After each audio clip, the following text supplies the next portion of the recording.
you, Silvana. Thank you, John. And now we give the floor to the scientific supervisor of the conference, Dr. PhD, Professor of Economics and Law, Wacław Cieszowicz.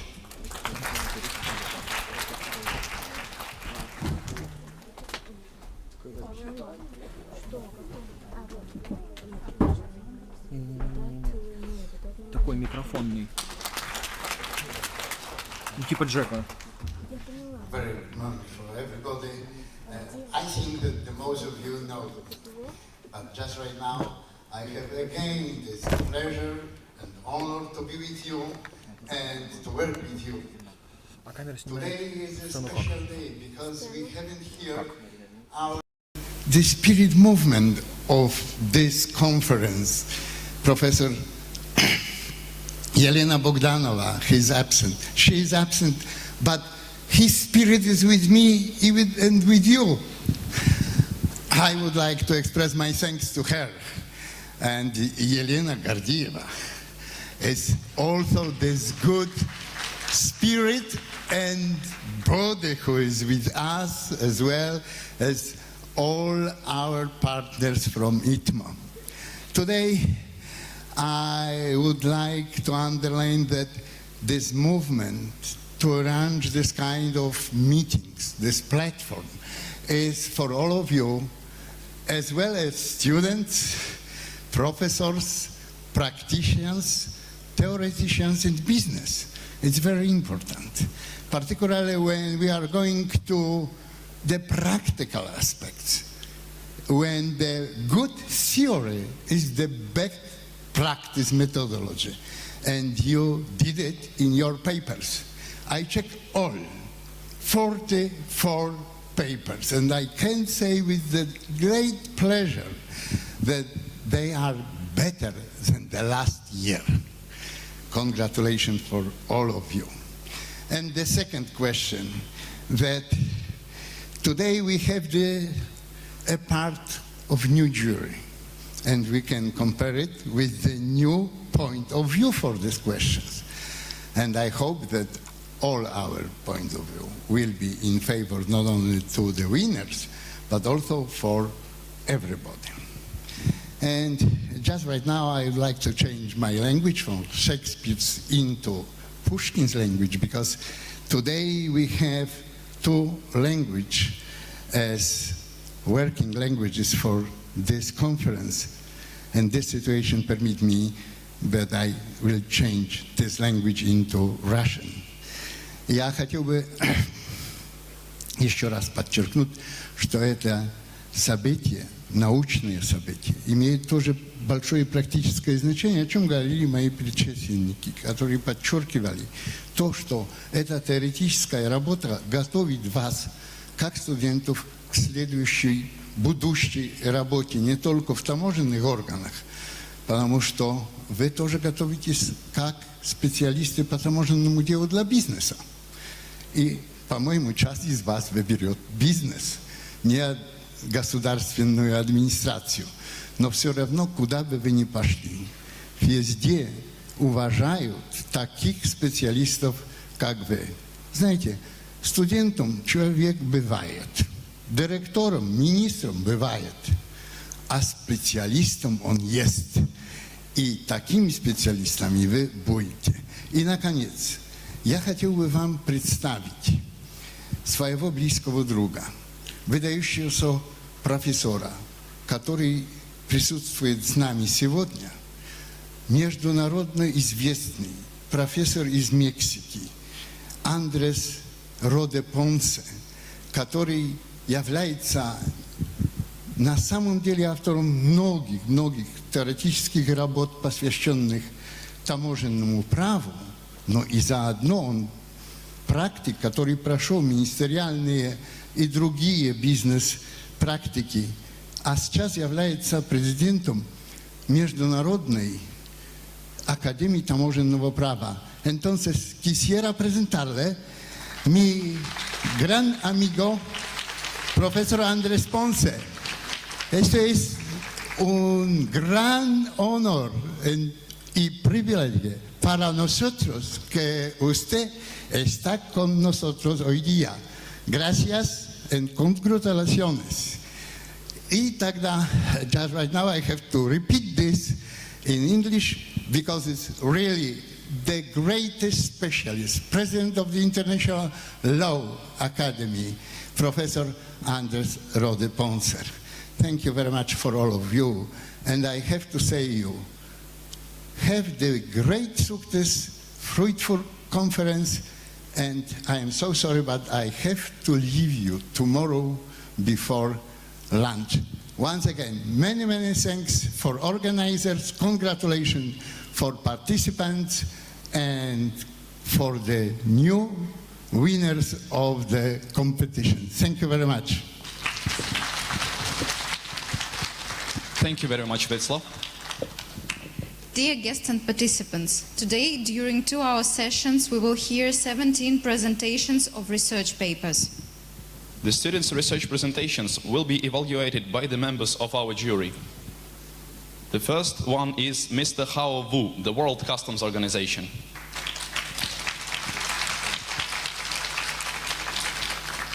Mr. Gennady Brovka, Belarusian National Technical University.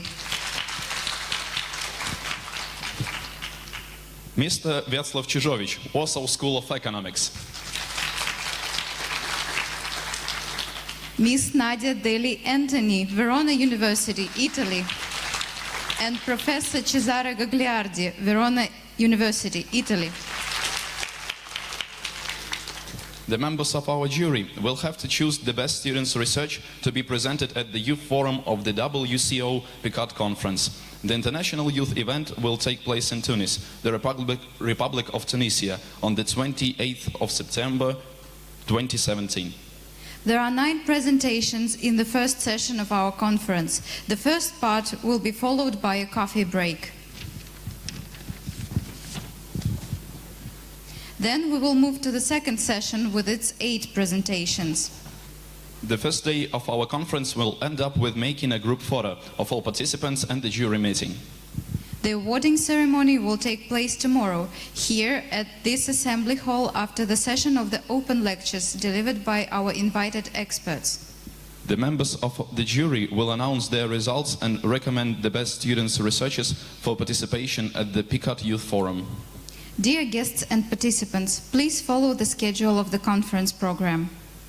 So, we are about to start.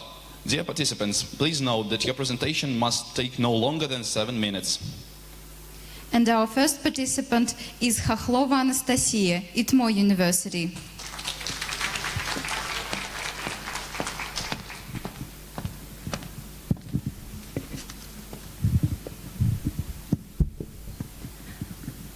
Good morning to everybody. I am glad to present you our research on the 4th International iCustom Conference. As you know, any industrial company now requires a great amount of money to support its operations, and they not always have enough money to do it. In this case, companies use debt capital as Eurobonds to cover the shortfall.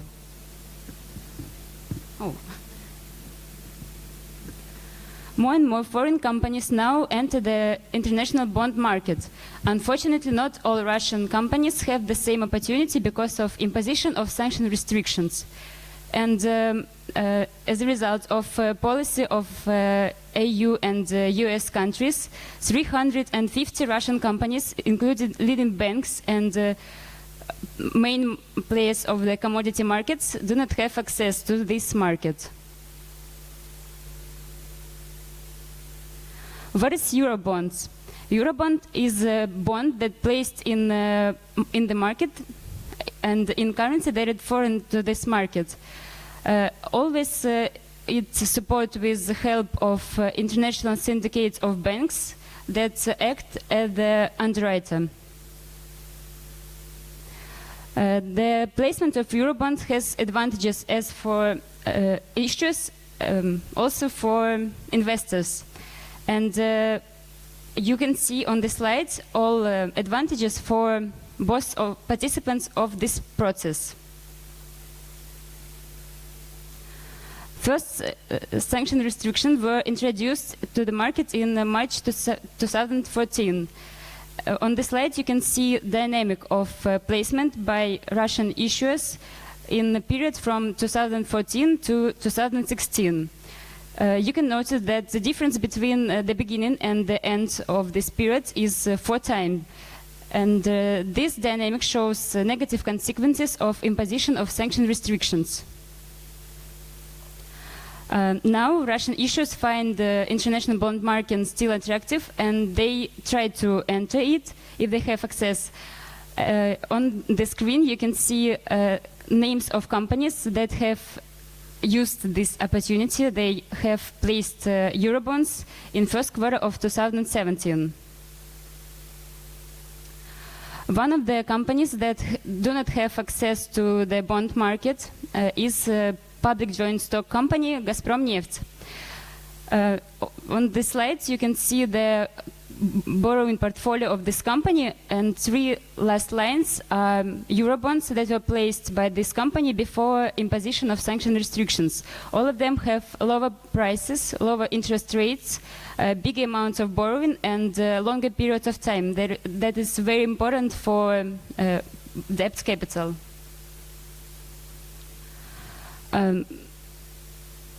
This question is very important in this connection, that Eurobonds help to attract money in currency without losses on currency conversion.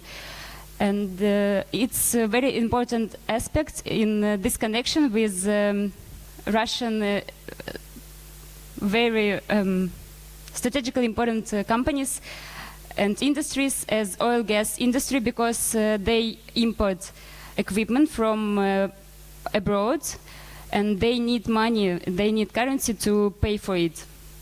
This equipment that is imported from other countries, if it do not have analogies in Russian Federation, they are not VAT taxed. On the slide, you can see 3 main parties and their interest in question of import of foreign equipment. This conflict of interest cannot be solved very quickly, so kind of compromise should be generated in tax and custom legislation. To sum up, I'd like to dramatize that Eurobond help to attract money with lower interest rates and with bigger amount of borrowing. Also, this kind of securities, debt securities, allow to attract currency without losses on its conversion. This conflict of interest that was mentioned above is very important in this connection with my topic of speaking, because it needs compromise of 2 legislations. And of course, sanction restrictions are the main obstacle for Russian issuers to place their Eurobonds and to get money with the feature that I have mentioned. And in this connection, any mitigation of sanction restriction should encourage Russian issuers to use this opportunity. Thanks for your attention. I'm glad to answer your questions if you have.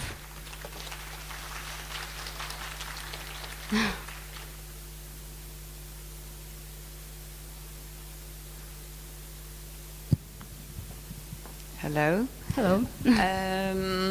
I just wanted to know which is the main link, in your opinion, between Eurobond placements and customs procedures. Thanks. Connection with my theme and the topic of the conference is in this connection that Eurobond help to attract money in currency that allow to avoid losses of currency exchange for currency conversion, to get equipment that is imported from abroad, and there is difficulty with legislation of this procedure.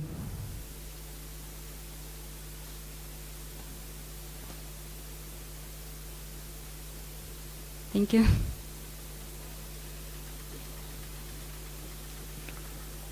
Are there any questions left? Yes, thank you for this very interesting research. Just an observation, just to be very precise. Well, the advantages related to the Eurobonds are well discussed in your research, but probably, just a suggestion, don't you think that the advantages should be related to the different currencies of the different countries? Probably it's not the case to generalize like you did it. Anyway, I really appreciated your research. Thanks.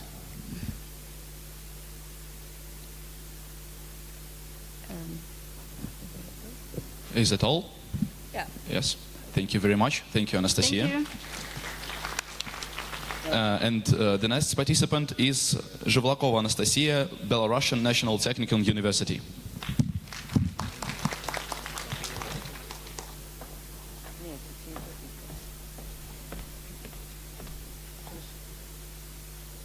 Good morning. My name is Anastasia, and I would like to tell you about the influence of globalization and regionalization on the development of customs affairs.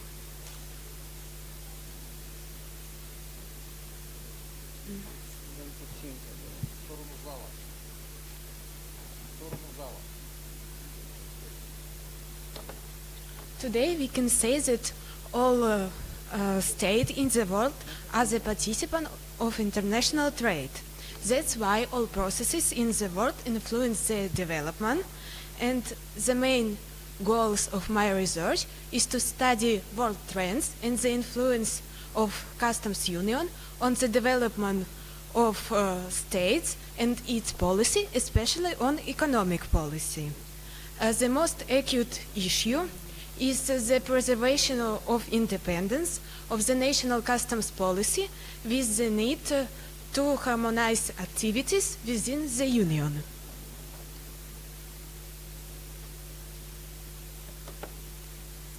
Two processes in the world are the most significant: globalization and regionalization.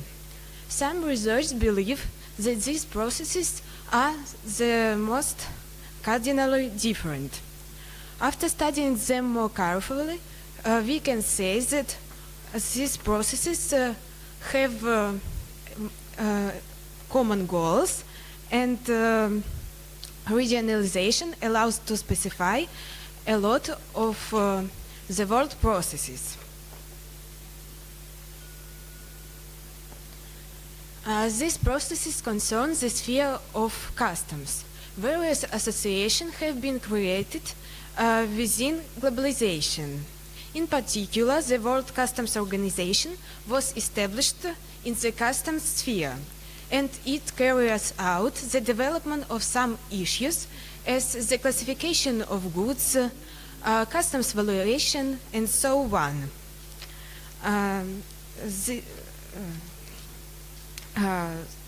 Another step to unification of customs was introducing the harmonized commodity description and coding system of goods. This system is actively used by the government of the states, the private sector, and the international organization. The constant increase of turnover was the basis for adoption of the WTO framework of standards to secure and facilitate global trade.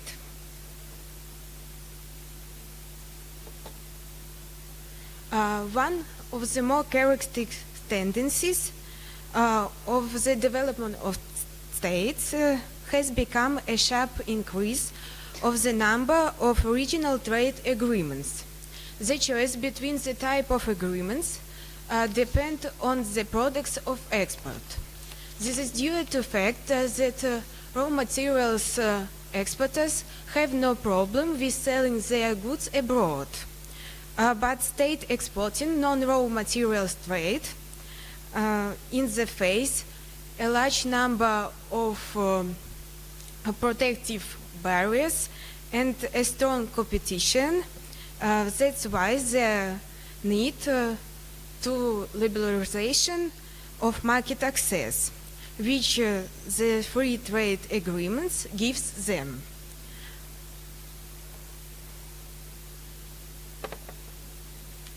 Regional trade agreements concluded the past 2 decades are differently significant from earlier.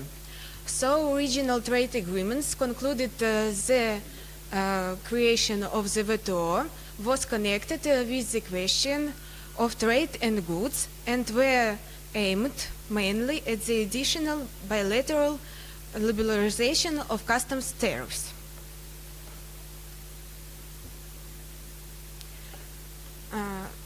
During the cancellation of international customs duties, in such associations, export within the Union prevails, but there are some exceptions, such as the EAEC. In assessing the impact of globalization and regionalization in the country and its customs policy, we should pay attention to the following problems. The most acute problem is the independence of individual customs policy. The efficiency of customs policy depends on the freedom of the states to setting tariffs, especially fiscal tariffs. It should be noted that the sensitivities of countries to global processes are greatly increasing. A relation within the Union is very important because they can cause the contradiction between the national economies. Ultimately, the problem of correlation of individual countries' customs purposes with the Union in both the political and economic sphere appears. The development of countries' policy takes place not only in the view of the states involved in the world processes, but also taking into account national interests. The result is the formation of new function and tasks of the customs administration, who is the main architect and the regulator of foreign economic activities. Thank you.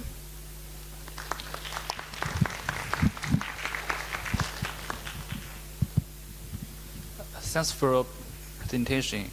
But I'd like to point out a misspelling in your slides. In your slide 4, you said there was a WTO framework of the standards to secure and facilitate global trade.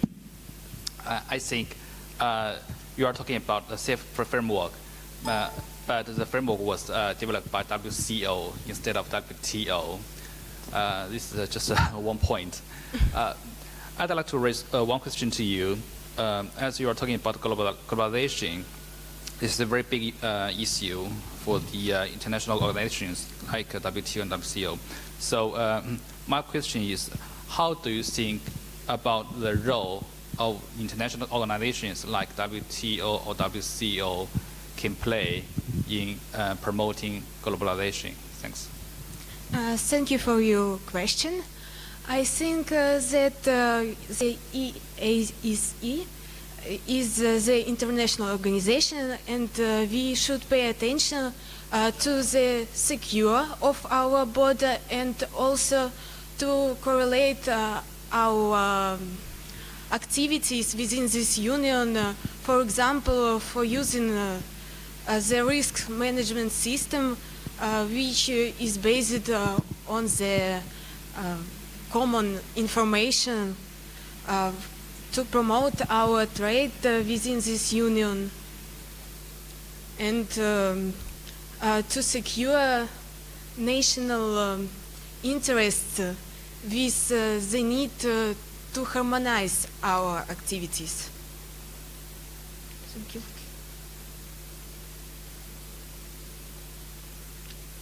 Any question?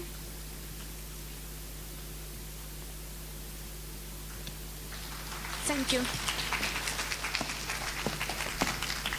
Thank you, Anastasia. And Please welcome our next participants, Faruleva Arina and Kurbanova Naira, Vyborg branch of the Russian Presidential Academy of National Economy and Public Administration.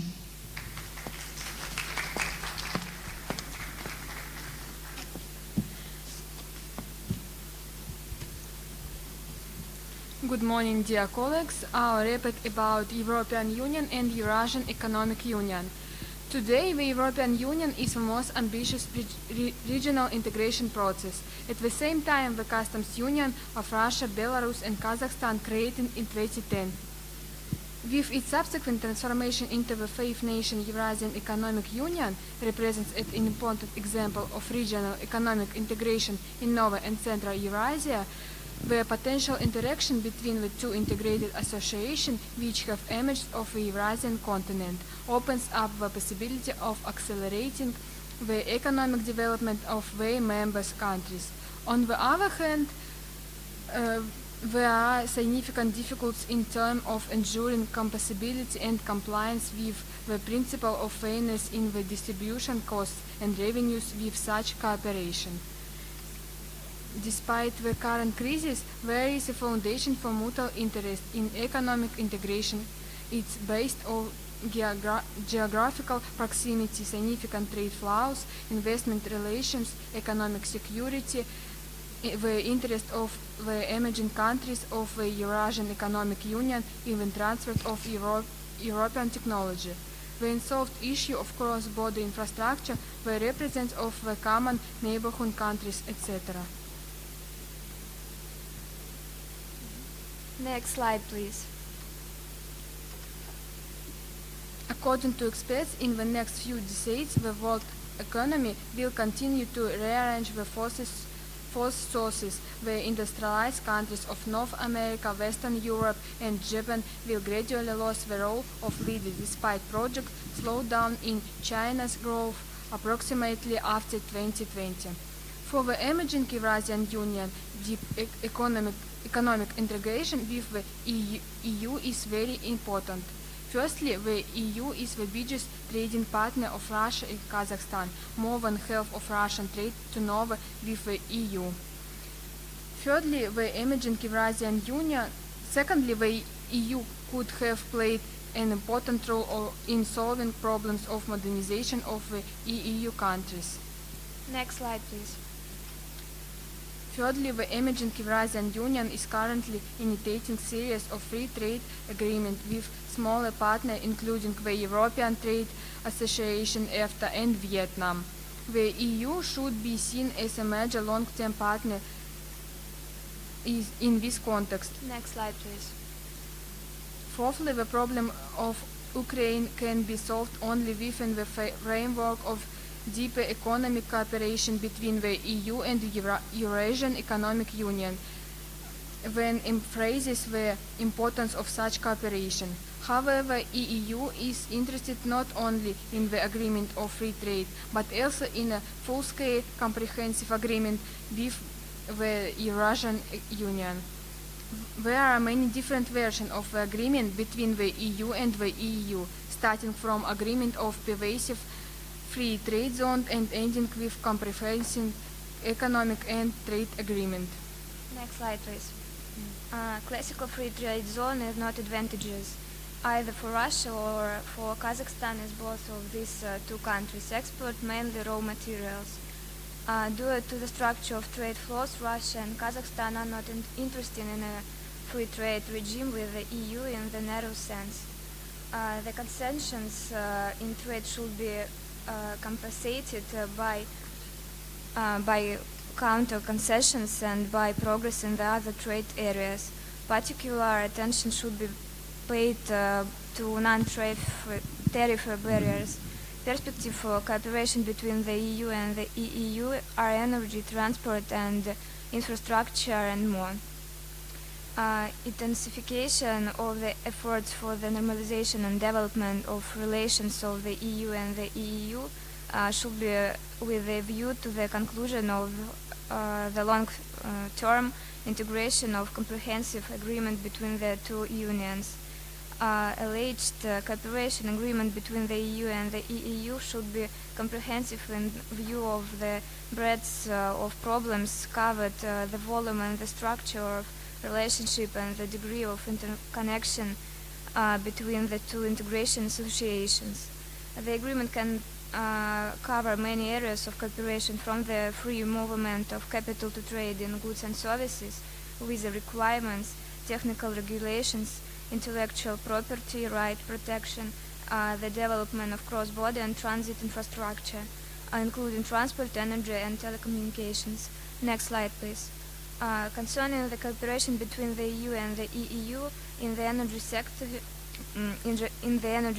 it is important to understand that in the nearest future, the share of the Eurasian continent will account for more than half of the total global demand of electricity, but it will have a significant impact on the development of global energy.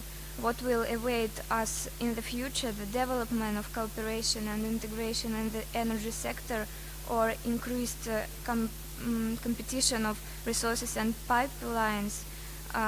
Will this continent be a leader in the production of clean energy and consolidate dependence on fossil fuels? Will the natural gas, which was in the heart of the debate over the European energy sector, build a bridge to the future? How the creation of the European Energy Union will affect development of Eurasia? Finding answer to these questions will require further specialized studies. Thank you for your attention.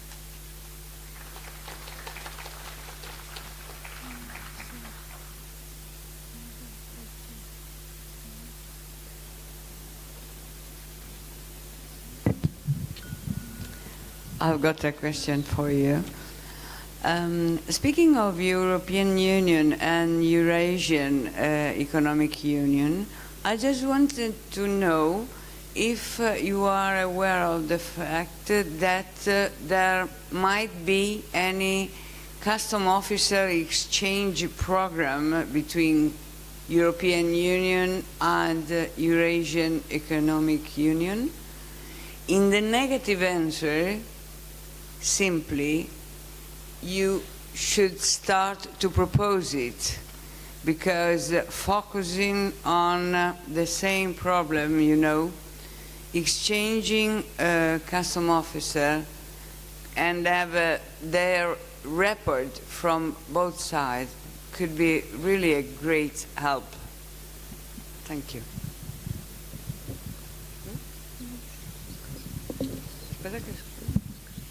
Are there any questions left from jury? Yes, please. Yeah.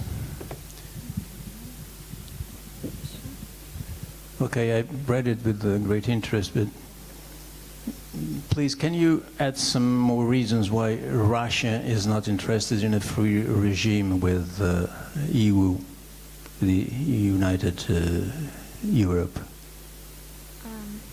More than that you have developed in your research. If you find that, if you are aware of the fact that there are more than one you have described. Thank you. Maybe secure. It is main problem in this regime.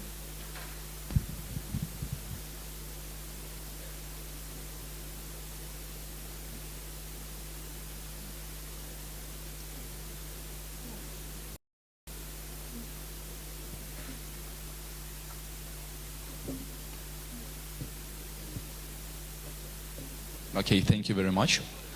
Maybe there are some questions from students in the hall? No? Okay, great. And the next participant is Tultseva Anastasia, the Russian Customs Academy. Oh, yeah. John have a question. Girls, could you please come back to the stage? We have some questions from John.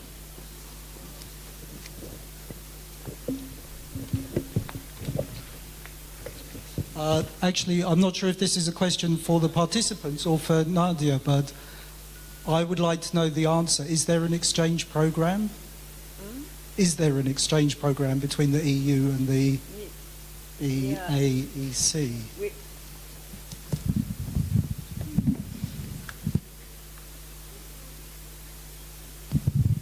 we do have an exchange program for custom officer since 1991 and in the EU, and the name was firstly Matthäus program and now Customs 2020. And the idea was that somebody of you should propose the same in a way that we might have benefit from both sides, you know, because it works. It really works. Thank you. Maybe I'm the only person that didn't there know was something like the exchange was 5,000 custom officer in all Europe, you know. Myself, I was under Matthäus program in 1991, port of Dublin, and then in 97 in Thessaloniki airport, and then Romania, and so on and so forth. So it works. Yeah. Thank you very much. Girls, once again, thank you. And Tultseva Anastasia, please.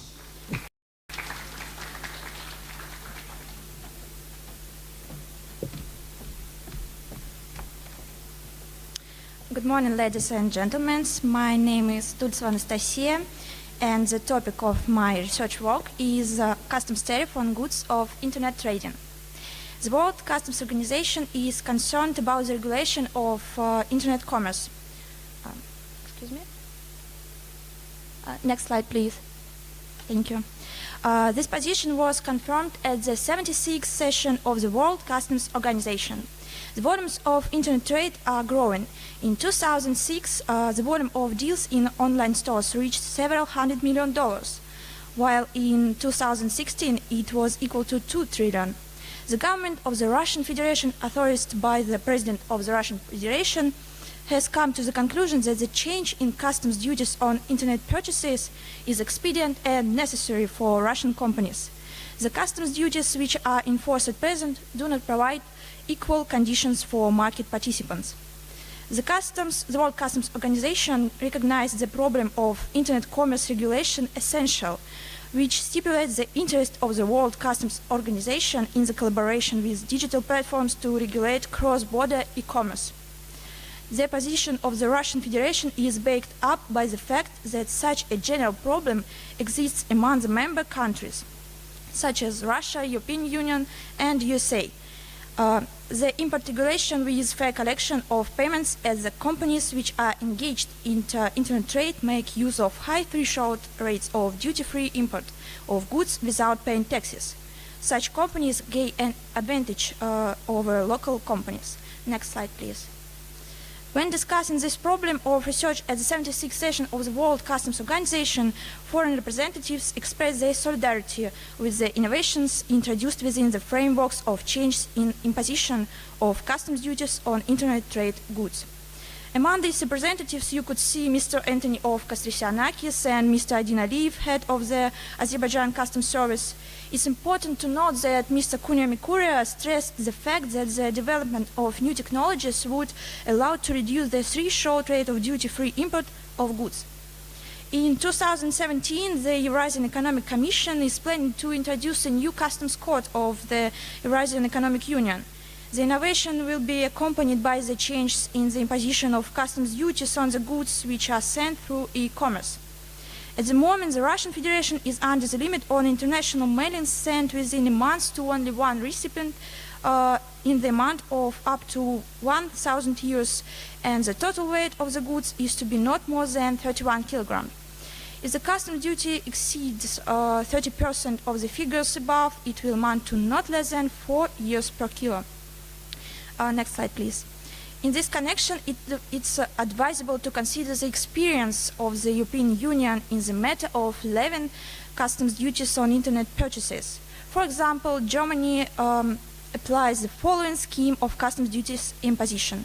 If the cost of a purchase is over 22 years or less than 115 years, one must pay a sales tax, which is collected in two sides, 7 or 90% depending on the product. If the cost of the goods is over 115 years, it's necessary to pay both a sales tax and a customs duty. The custom duty varies from 0 to 70%. However, some goods are not liable to customs duties, and it's a book, for example. In 2016, the Republic of Belarus, next slide please, introduced a new customs duty on internet purchases, similar to the European Union duty of 30%, but not less than 4 years per 1 kilogram if the limit exceeds 22 years. This innovation is explained by the fact that the e-commerce parcels from China exceeded the domestic trade and created problems for the industry. The number of parcels in Belarus within the frameworks of e-commerce has grown more than 20 times for the last 4 years. A new size of duty is planned to be gradually introduced. So in 2018, the limit will be reduced to 500 euros, and in 2019 up to 200 euros, with the duty being over the given limit 50%, but not less than 2 euros per kilogram.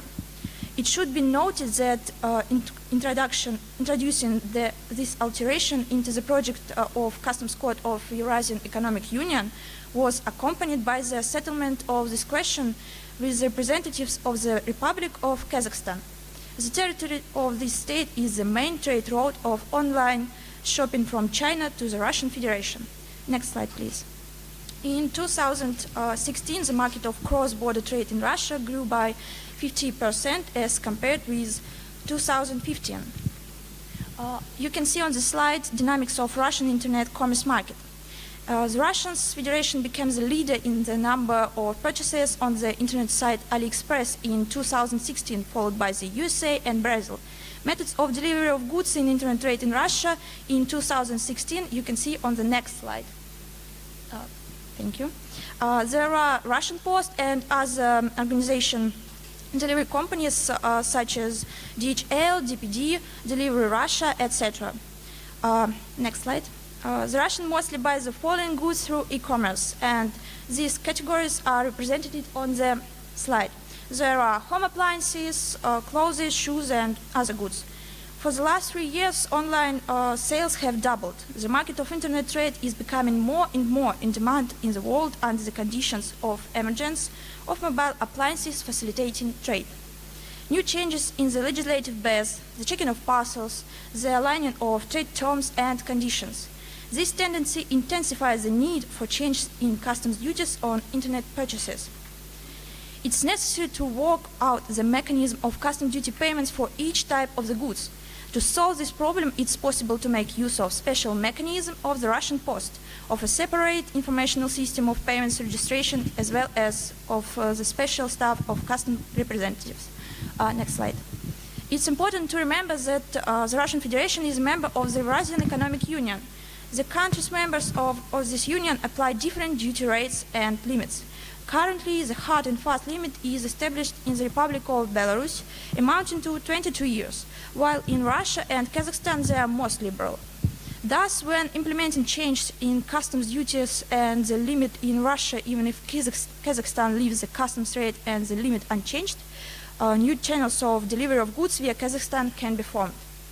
Changes in the customs duties on the goods transferred in the internet trade can have a significant impact on the structure of customs bodies of the Russian Federation. The transition from the control of commercial supplies to the control of internet supplies is expedient.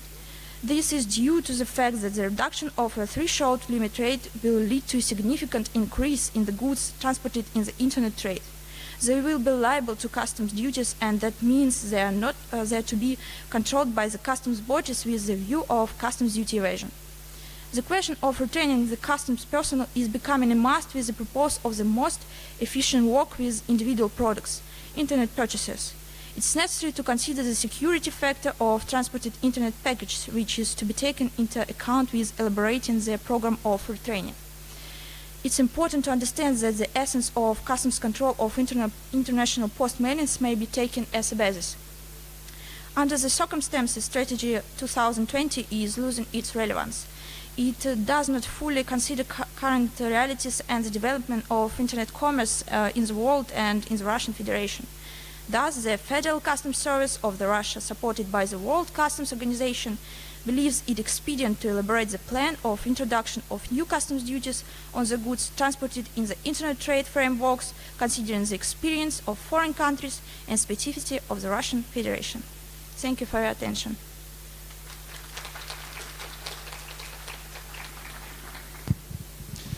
Thanks for research, which is very interesting and your analysis is very relevant.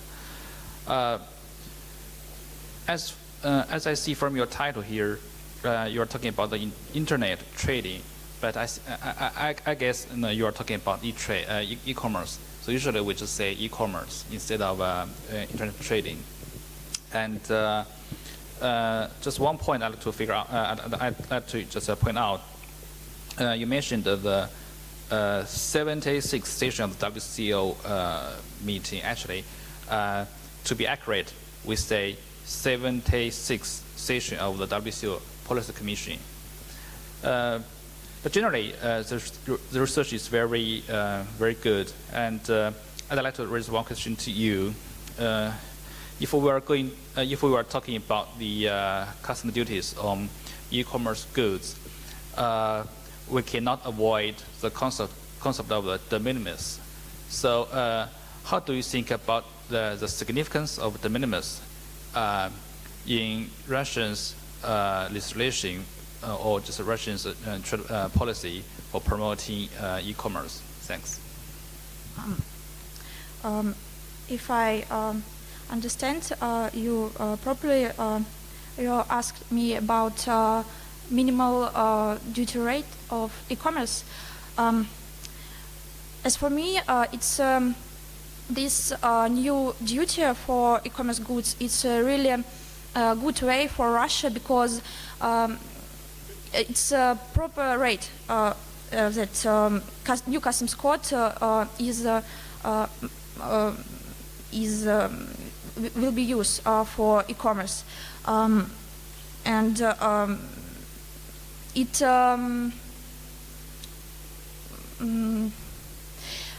nowadays customs duty is not fully proper for us because there are a lot of parcels from China in Russia and in Eurasian Economic Union fully, and there are a lot of territory and a lot of places where these goods can be sold in benefit price for Chinese, and we can know that our companies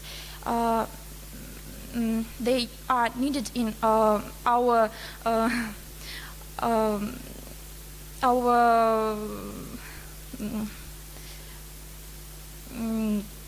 помощь, в нашей помощи. Да, our help. Sorry. And it's a good that new customs code makes it real for Russian companies and Eurasian Economic Union companies.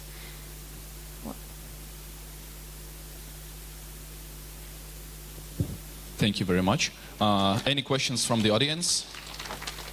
No? Thank you very much, Anastasia.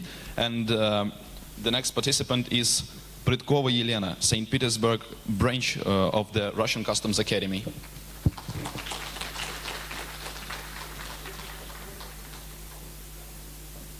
Is Yelena here?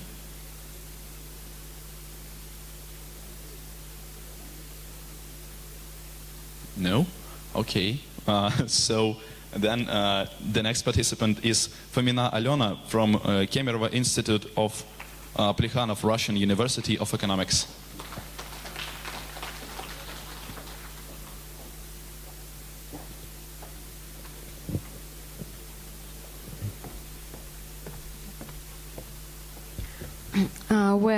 Good morning to everyone.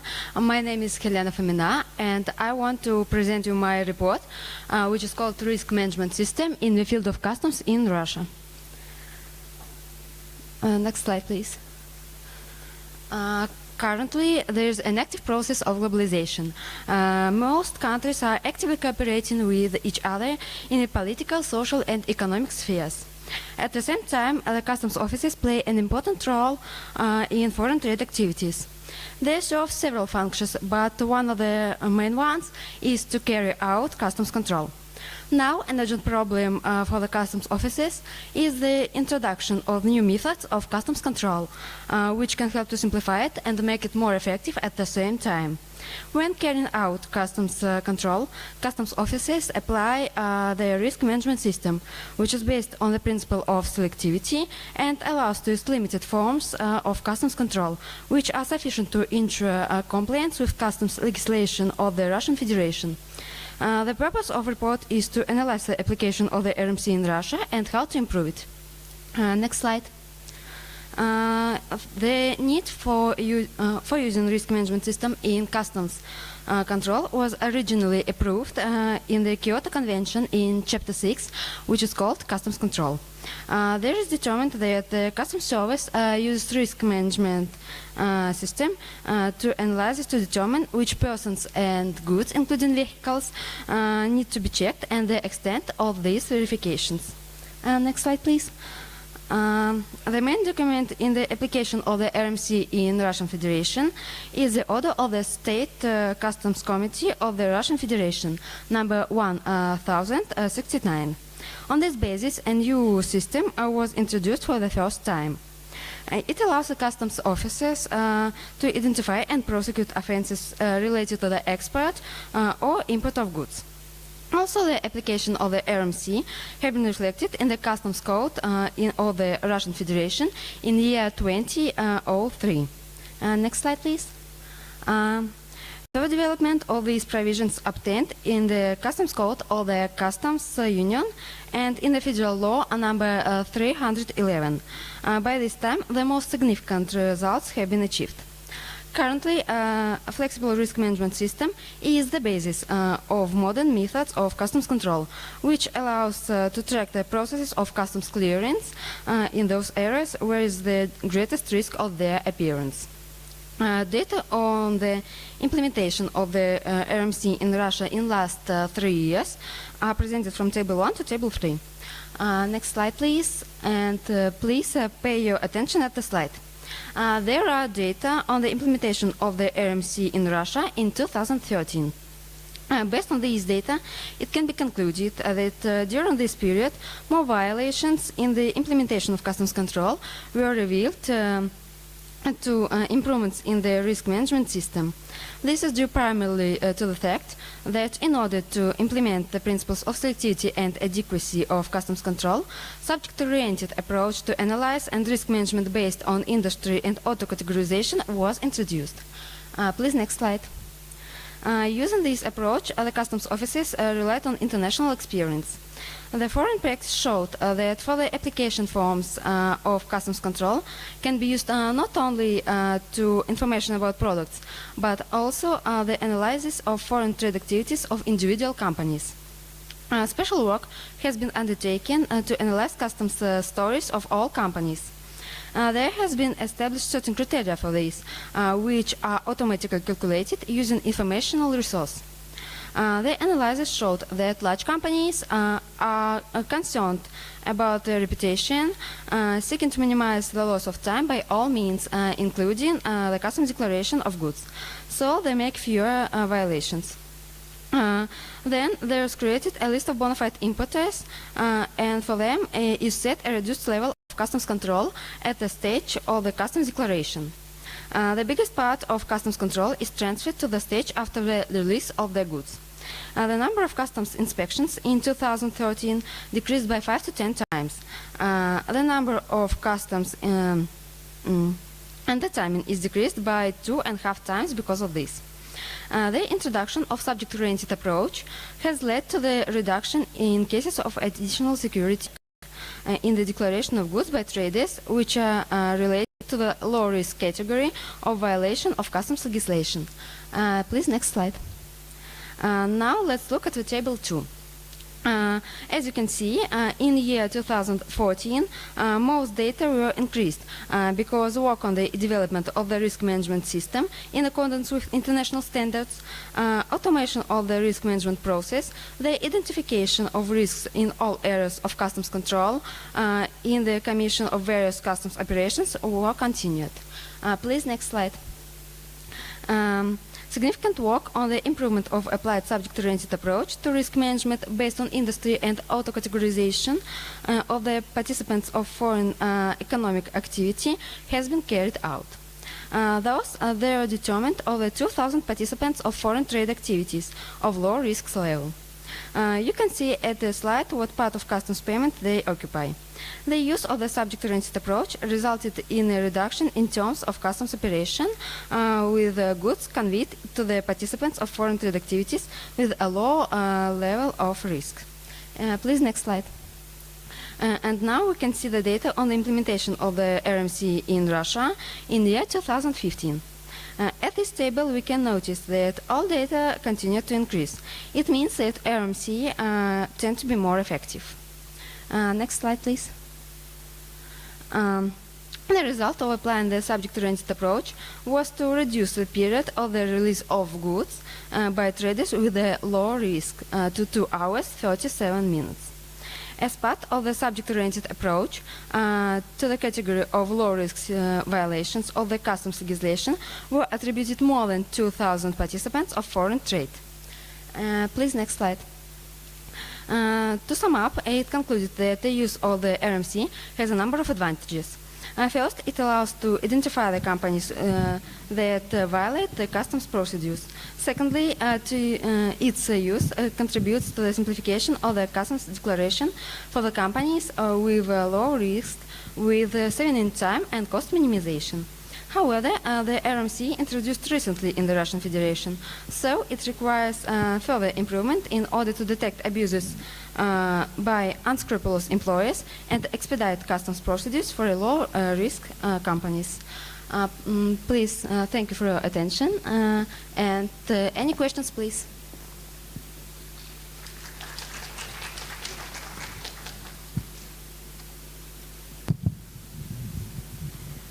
Speaking of selectivity process,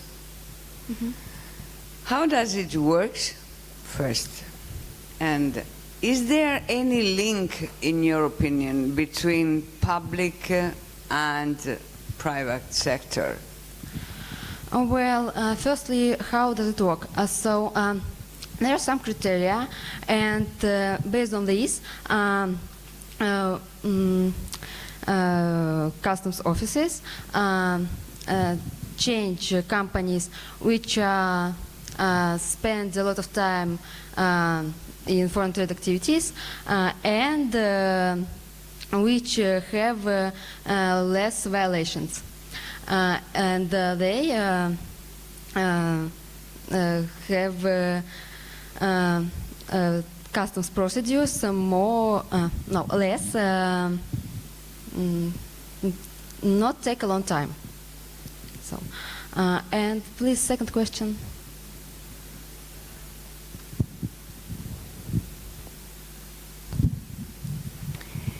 If there are any link between public and private sector. Well, I mean, the private sector is allowed to cope with the public sector, to suggest something, you know? Yes, I think that in this time, I think that public sector are more use this more than private sector, because in public sector there are government control and customs control, and they are cooperating, but private control have no such things. Anyway, just because your research is related to this subject, I suggest you to have a look to a program that is used in Italy, so-called Falstaff, where companies are allowed to input data for the government in a way to help them. Okay? Yeah, I think it would be great. Any more questions? It's not a question. It's just one very small point. You mentioned the Kyoto Convention in your PPT. Actually, there was the Kyoto Convention many years ago, maybe before most of us were born. And later on, the Kyoto Convention was revised. And so far, we have the revised Kyoto Convention. So we just call it revised Kyoto Convention, or RKC. So maybe in the future research, you can just say RKC or revised Kyoto Convention instead of a Kyoto Convention. Thanks. Oh, I tend to research this problem. Any questions more, please? That's all. Thank you so much. Thank you, Alena. And now we invite here Utkina Arina, ITMO University. And I would like to remind to all our participants that today we have a help from our teacher, Mr. John Kuti. So if you need any help with translation of questions or your answers, please, you're welcome. Good afternoon, dear experts and participants of the conference. The focus of my presentation is the implications of the international standard of freight for current issues of customs regulation. Next slide, please. Since the 1st of April 2017, the rules of foreign trade air transportation has been changed. The compulsory preliminary information for air transport has been in effect within the framework of the international standard of freight. The advantages of using the standard are especially noticeable during a certain type of goods delivery, for example, perishable or vital, because the purpose of the standard is to speed up and simplify customs operations. Representation of preliminary information in cooperation with the customs service of the country of export or transit is carried out within the framework of international customs cooperation. So the urgency of the study is due to implementation of the Russian Federation, the international freight standard for goods transported by air, which will lead Russia to integration into the world transport system. Next slide. The customs bodies of the Russian Federation are working on the transition to electronic declaration of goods and vehicles with provision of preliminary information. The introduction of preliminary information for aircraft and goods moved by them is carried out within the framework of the freight. The international freight standard is already used in more than 49 countries, and the results of its implementation on their territory can highlight the following main advantages: reduction of the cost of handling goods, acceleration of cargo, high reliability and accuracy, and transparency of processes. In Russia, the introduction of the international standard of freight was carried out with the support and coordination of the company Innovation Center for Civil Aviation. Next slide, please. In the Northwest Federal District, the application of the standard is carried out by officials of the Customs Administration and Control of Transport of the Customs Post, Airport Pulkovo Customs, using the software package Air Customs Post. To assess the effectiveness of the activities of customs authorities in this direction, indicator number 23 is established, which means the share of reports on arrival formed when goods and vehicles are imported into the Eurasian Economic Union customs territory by air transport using preliminary information. As you can see on the slide, the increase in the number of submissions for goods imported into the customs territory of the Eurasian Economic Union is related to the technical implementation by the owner of the storage facility at the cargo terminal Pulkovo of the possibility of submitting a preliminary information on behalf of an air carrier by mutual agreement. Next slide. In the course of the study, a number of problems related to the customs control of the aircraft and the goods being moved by them were identified, and the ways of solving these problems were suggested. One problem related to documents is the discrepancy between the customs documents used by the customs authorities of the Russian Federation and the documents recommended by IATA. For example, within the framework of the International Freight Standard, one document, customs leaks export, and for the export of Russian goods, two types of documents, permission for export and loading and export authorization, should be presented for the export of goods.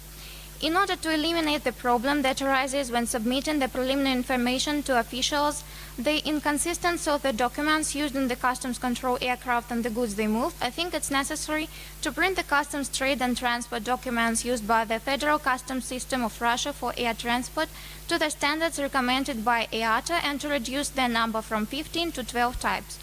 To establish the list of mandatory documents submitted to the customs authorities of the Russian Federation for international air transport, which will be sufficient for making a preliminary decision regarding goods transported by air. Next slide. It is also problematic to provide the officials with a minimum of information about the aircraft and the goods that it is moving. As a rule, the preliminary information includes data on the name of the goods, gross weight, flight number, country of destination, and country of departure, which is extremely little information for making a preliminary decision on importation or exportation and unloading or loading the goods. To solve the problem, I suggest to establish the volumes of the submitted preliminary information, its completeness and reliability for each document submitted as a preliminary information. The transition to electronic workflow requires the construction of electronic relationships in the context of preliminary information, as an international air transport control is exercised by several state bodies, which in turn may not use the International Freight Standard. So, for example, if goods that are subject to veterinary control are identified during the check of the electronic airway bill, then a decision is made to prohibit their unloading or placing them in the warehouse, in view of the need to submit originals of permits. The solution is the construction of electronic relationships with several state bodies in the context of preliminary information. Next slide. To conclude my presentation, I'd like to say that a properly organized system of international air transport within the framework of the International Standard of Freight, one of the links of which are the customs authorities, will lead to a reduction in the time spent on customs control of aircraft and the goods they move. At present, imported goods for which preliminary information is not presented within the established time limits will be regarded as a risk category. As a result of implementing IFRIT, the effectiveness of international air transportation in the Russian Federation can be improved, ensuring the economic security of the state, as well as timely and full transfer of customs payments to the federal budget of the Russian Federation. In addition, reducing formalities and accelerating the flow of goods across the state budget of the Russian Federation will make it possible to fundamentally change Russia's position in international ratings. That leads to the end of my presentation, and I am ready to answer your questions.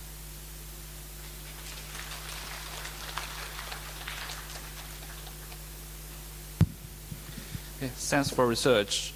I think it's very, very useful for customs, and I think research is very relevant.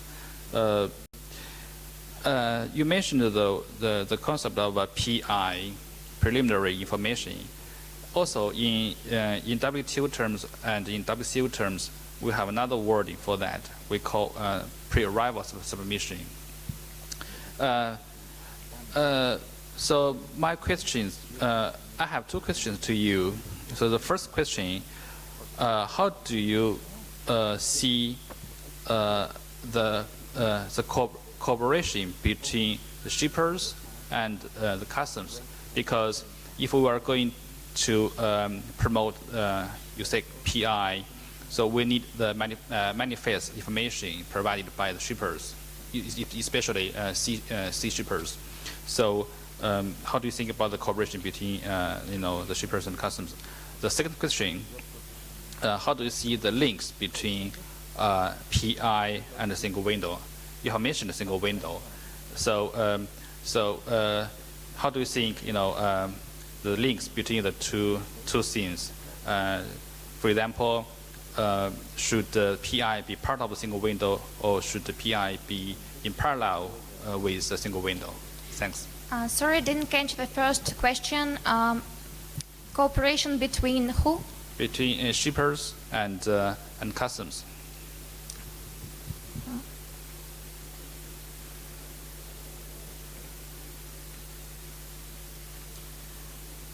I think that shippers cooperate with customs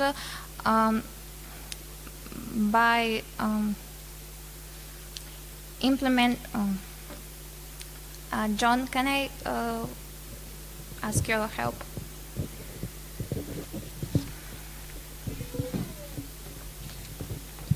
Okay, shipper means shipping companies, or just for example, just like Maersk, one of the biggest shipping company in the world, and also for air, for example, we also have UPS, FedEx, which are the air shippers. So what I mean is just the private sector in the companies. До какой степени могут помогать в этом процессе системы авиалинии и других транспортных компаний в оформлении документации? Здесь тоже вопрос терминологии, потому что preliminary information официально используется термин pre-arrival submission. То есть это документы, электронные документы, которые оформляют транспорты. Компания транспортная.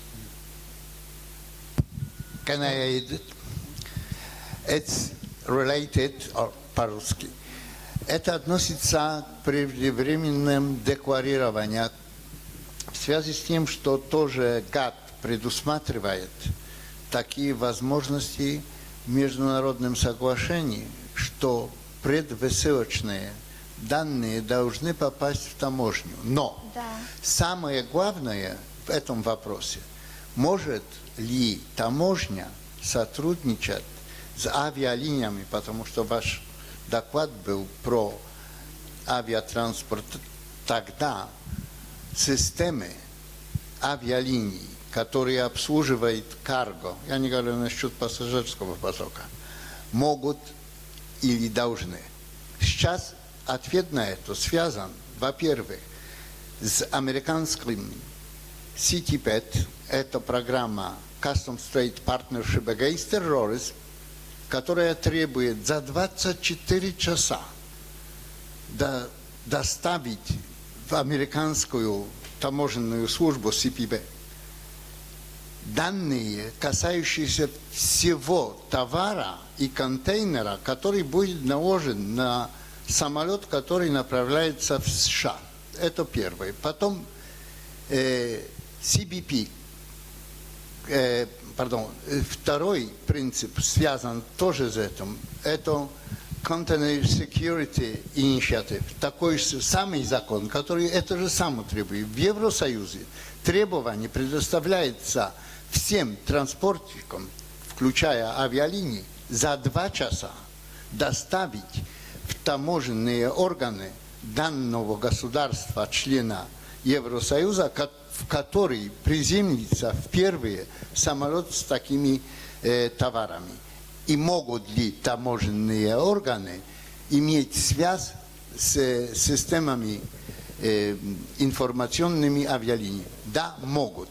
Это касается особенностей статуса уполномоченного экономического оператора, который сейчас обязан, независимо от свидетельства С или С, поставить такие данные органы. Так что вопрос касается могут, не могут, если имеют статус уполномоченного предпринимателя, обязаны. И все.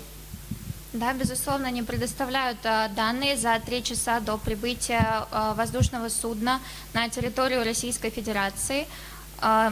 Сейчас главная проблема заключается в том, что если данные не поставлены, то товар автоматически подгружается под категорию риска, и разгрузка судна, время увеличивается, а время – это деньги, и поэтому никакого эффекта от стандарта тогда нет.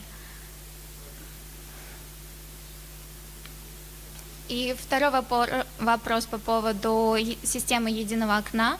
Я предполагаю, что сейчас на данный момент происходит подключение всех государственных органов, авиакомпаний и лиц, действующих в области таможни, к единой системе, в которой документы будут передаваться между ними. И Система единого окна вообще подразумевает однократный ввод данных, и при налаживании этой системы обмена информацией электронно оно начнет существовать сначала на территории Российской Федерации, далее расширяться на Евроэкономический союз, и потом, может быть, еще дальше. Okay, on the second question, the idea of the regional one single window, this permits one-time entry of the data so that it can be shared initially with the rest of the EAEC and then in other countries.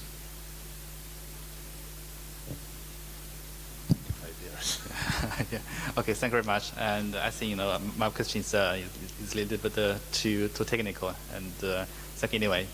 Thanks for my journal colleagues, to It's a very good idea, but I'm talking about over 25 years. And do you know what's the reason is that in practice only in South Korea it's working good? Because each of border agencies has the law which limited exchange of data between them. That is the reason. It's selfish of each of the border agency according to their own law and regulation. It's all. When we will break down this limitation, it should be, but not today. Okay, thank you. So I think the topic is very, very useful and valuable for customs, and we encourage that you just move on with with the research on that. Thank you. Thank you.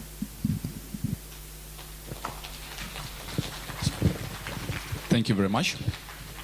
We still have two more themes, and the next one is Kochneva Anastasia and Samusenko Kristina from the Russian Customs Academy.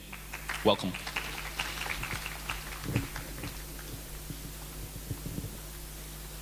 Good afternoon, ladies and gentlemen. My name is Kochneva Anastasia. My name is Kristina Samusenko. And the topic of our research work is the improvement of customs authorities' activities connected with the implementation of customs control after release of the goods. Next slide, please. Relevance of improvement of customs authorities' activities connected with the customs control after the release of the goods is required due to the necessity of simplification and reduction of terms of the customs control before the release of the goods. That results is shift of accents of the customs control to the stage after the release of the goods. The customs control system is there to provide effective connections against threats to state security, preliminary measures, and termination of violation of customs regulations, facilitation of the increase in customs part of the federal budget. Next slide. The development of the customs control after the release of goods in the Russian Federation is affected in compliance with documents which you can see on the presentation. The next slide, please. In 2007, Federal Customs Service prepared the program of development of subsequent customs control based on the principles of the law, objectivity, independence, and selectivity. At present, this list is widened with the principles of informization and interaction.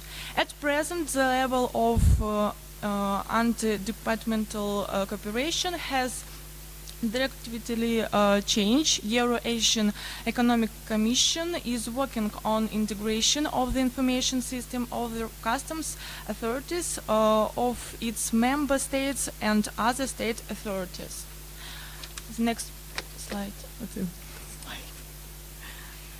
general departments of customs control after the goods release also organized the function of the mobile groups which are responsible to stop movement to the Russian Federation of prohibited goods by implementation of the customs control.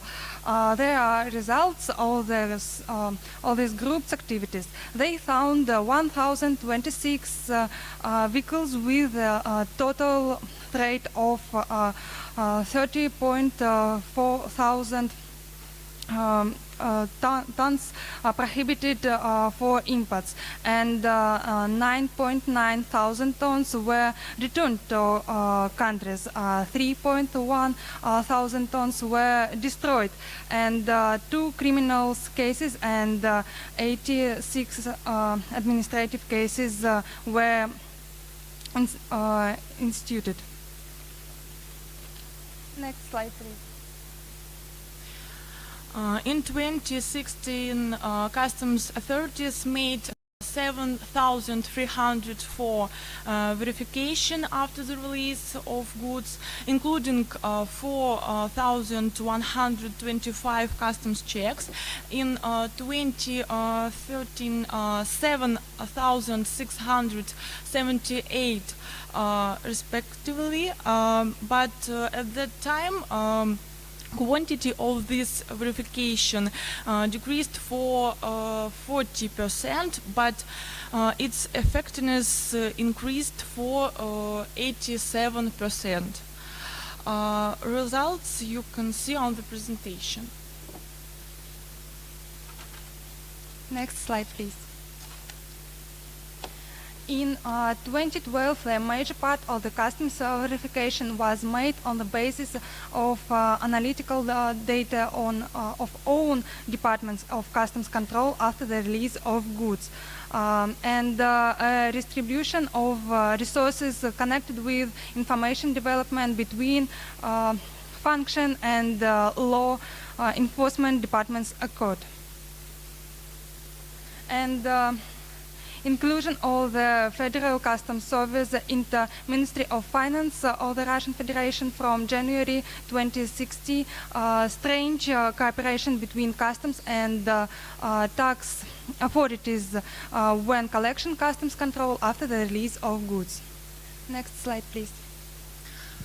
In 2016, effectiveness of this mutual control measurements exceeded 80%. In total, 1,471 control measures were held in 2016 in cooperation with control and law enforcement authorities.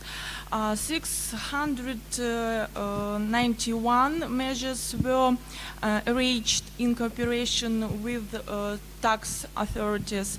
Fines and pennies 672 million rubles were collected. The next slide. Thus, an active cooperation both with customs authorities and with other law enforcement and control authorities increase effectiveness of the customs authorities' activities connected with the customs control after the release of goods. Further active cooperation will allow to warn and prevent violation of the customs rules at the stage of camera verification, and will provide for the reduction of the external control measures, what will help to save the resources of the customs authorities without decrease of the effectiveness of the customs authorities of the Russian Federation. The next slide.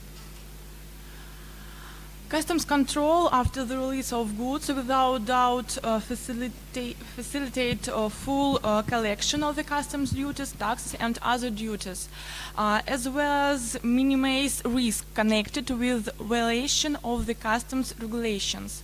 Modernization of the customs control after the release of goods system is directed to achieve balance between simplification of the customs procedures, facilitation of timelines of fines income to the federal budget, as well as counteraction against violation in the fields of customs activities.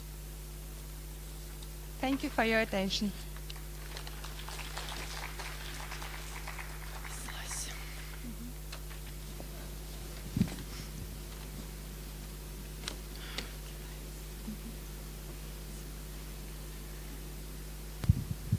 Thanks for research. In your research, you mentioned that there's a concept called customs control after the release of goods. I think it's about post-clearance audit in WCO terms. Yeah. Yes. So if we are talking about post-clearance audits or PCA, we debate look at the revised Kyoto Convention as mentioned just now. There is a chapter in RKC focusing on the rules and principles for post-clearance audit. So my question,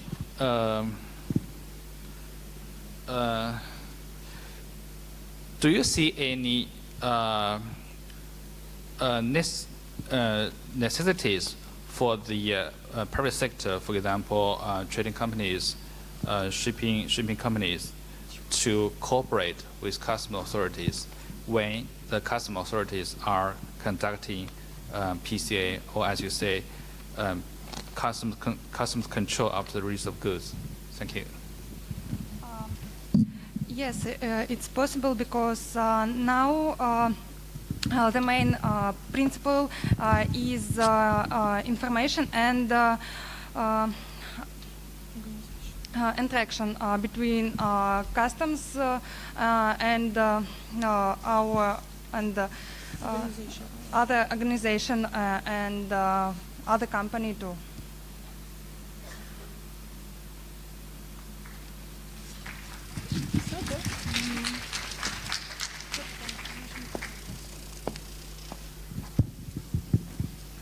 Thank you, girls. And the last presentation of our first session. Please welcome to the stage Vibe Andrei and Nikulina Elena.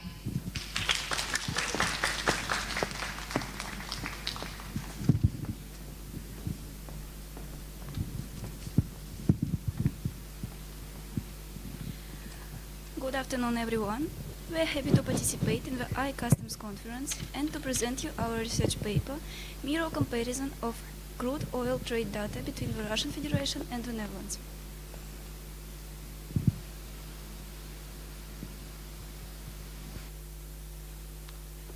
Statistical analysis of foreign trade data is a very important tool of effective foreign trade policy analysis. One of the ways to analyze the reliability of statistics on international trade is mirror statistics, which are based on the exchange of information about trade between some countries and further comparison of the received data. Today, mirror statistics is an important aspect of the customs authorities' work. In this research, we consider export of crude oil one of the most strategically important goods to the Netherlands, the country which has the largest share among all counterparties for this product. The purpose of the research is to detect the existence of absence of data discrepancies in the national official statistical sites on crude trade and between Russia and the Netherlands, and find the reasons for asymmetries if they are found. For the purpose of mirror comparison, we analyzed data on oil export from Russia to the Netherlands from the official site of Eurasian Economic Union and data on oil trade to the Netherlands from Russia, according to data from the Netherlands official statistics site. Data are represented in the table. Despite the fact that data are represented in different currencies, asymmetries in monetary values are obvious. The value of imports to the Netherlands is much less than the value of exports from Russia, and besides, we may observe a systematic discrepancy in the represented data.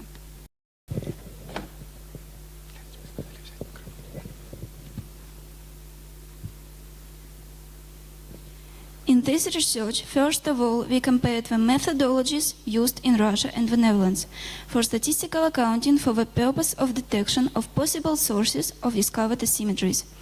As for a basis for matching, we chose the range K of K parameters, which are used for statistical accounting of foreign trade in goods. The methodologies used in Russia and the Netherlands match only on the point of data sources. As for the other points, they differ.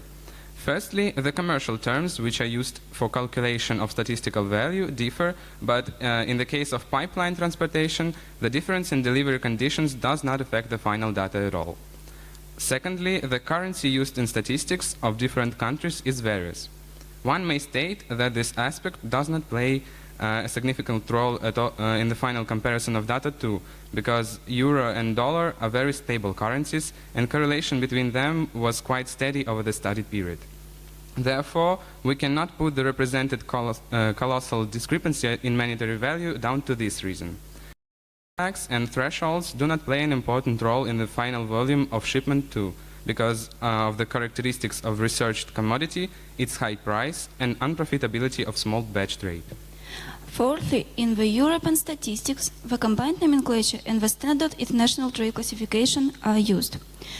The combined nomenclature is based on the harmonized system, and the commodity nomenclature of foreign economic activity is based on the combined nomenclature.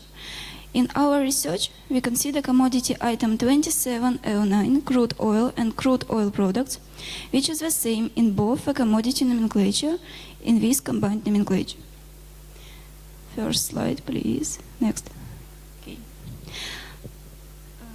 The standard international trade classification has another basis, but the group 333 petroleum products and related materials of this classification coincides completely with the commodity item 2709 from the commodity nomenclature and the combined nomenclature.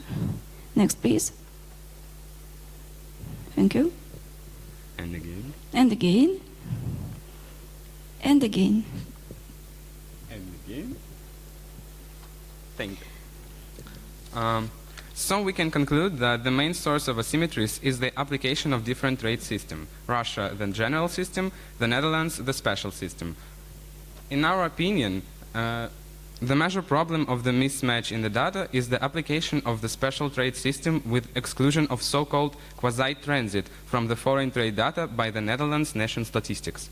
Quasi-transit is export of imported goods from one European Union country to another, of so-called Rotterdam effect.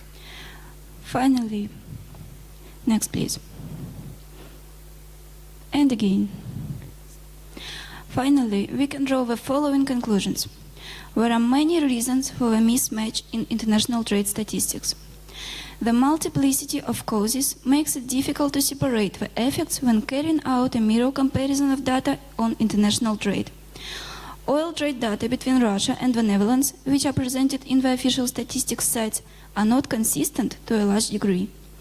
Asymmetries are explained by the application of different currencies and trade systems among our countries, and mainly by the exclusion of quasi-transit from import data in the Netherlands statistics. Thank you for your attention. We are ready to answer your questions.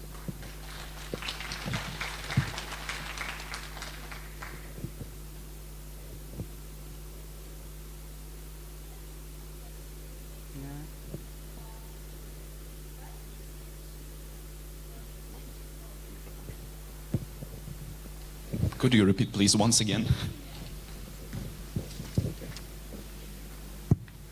Thank you.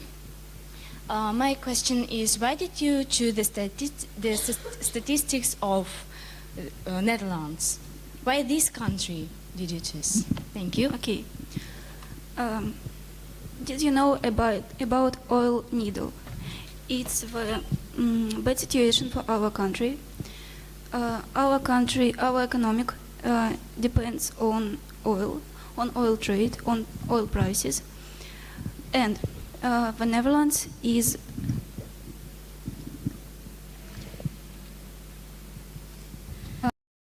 the Netherlands have the largest share among all counterparties on oil trade.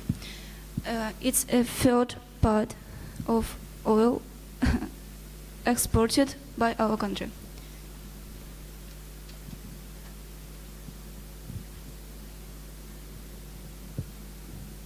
Okay, thank you. Just a follow-up question. It's also about statistics. My question is very simple. Where did you get the statistics for this research? Because I didn't see any sources for the quotations and for the figures. So can you just tell us where the information is from? Thanks. Okay. We use the statistics data from official sites, from the official sites of Eurasian Economic Union, and from from official Netherlands statistics site. This site was represented in one of our slides.